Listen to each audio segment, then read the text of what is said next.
Pick of the year के तौर पर हमारा all time favourite stock Patanjali foods, इसे हम आज फिर से रिकमेंड करेंगे।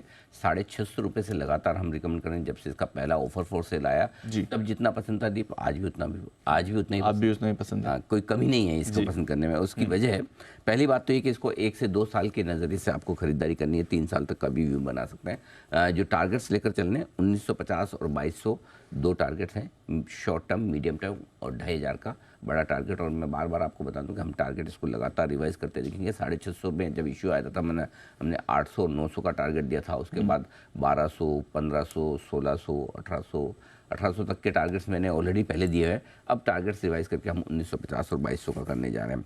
कंपनी बहुत स्ट्रॉन्ग ग्रोथ पाथ पर है।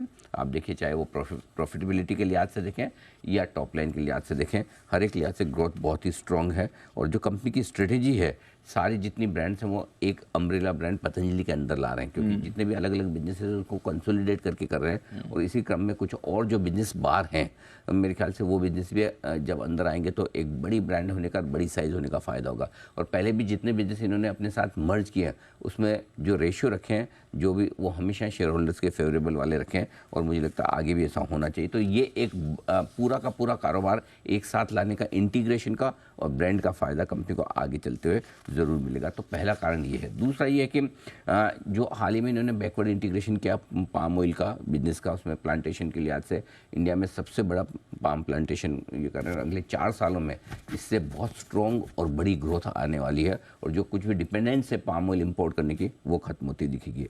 हाई मार्जिन फूड बिजनेस पर कंपनी का फोकस है। बिस्किट्स, मसाला, ये सारे जो नए नए बिजनेसेस हैं, ये बड़े मार्जिन वाले बिजनेस है और यहाँ पर बहुत तगड़ी ग्रोथ आ रही। तो ये ऑपरेटिंग प्रॉफिट में अपनी अच्छी कंट्रीब्यूशन कर रहे हैं।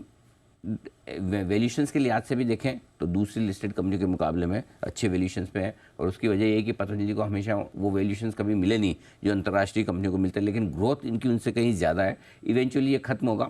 और अगर आप अगले 1 या 2 साल की अर्निंग पर देखेंगे तो आपको इनके लिस्टेड पेयर्स के मुकाबले में स्टॉक बहुत सस्ता नज़र आएगा। और इसलिए हमारी यहाँ पर निवेश करने की राय है। आराम से खरीदें, SIP करें, हर 100 रुपये के फॉल पर SIP करें। फॉर एग्जांपल 1600 रुपये का दाम है, 1500 आए तो थोड़ा और खरीदना है, 1400 आए तो थोड़ा और खरीदना है। इस तरह से SIP करके आप 1 से 2 साल का व्यू बनाकर इन्वेस्टमेंट करिए। मुझे याद है आपके तो रेडार पर लंबे समय से FPO के टाइम से भी आप बोल रहे थे, उस समय भी पैसे लगाने थे, वहाँ से अच्छे रिटर्न्स आए हैं। अब और बड़े टारगेट्स इस पर निकल कर आ रहे हैं। चलिए, ये है आपके लिए Patanjali foods pick of the year. But stock of the day एक और